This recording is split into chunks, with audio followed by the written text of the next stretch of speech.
Yo, what's up, guys? Welcome back to the channel, and today I'm going to show you how to apply for a Moneylion mortgage. This mortgage allows you to finance the purchase of a home or refinance an existing mortgage. And here's a step-by-step guide on how to do that. So first step is to log into your Moneylion account using your email address and your password, and then you want to navigate to the mortgage section by clicking on the mortgage tab.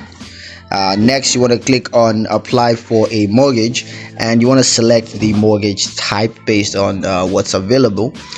Next, you want to enter your mortgage application information and confirm the application once you're done. And once that's all settled, you got to wait for Moneylion to review and approve your mortgage application. So yeah, that's pretty much it on how to apply for a Moneylion mortgage. I hope you guys liked the video. Hope you found the information useful enough. If you did, like the video, comment down below, let me know what you thought. Share the video with your friends and subscribe to the channel if you haven't done so already. And I will see you guys in the next one. Peace.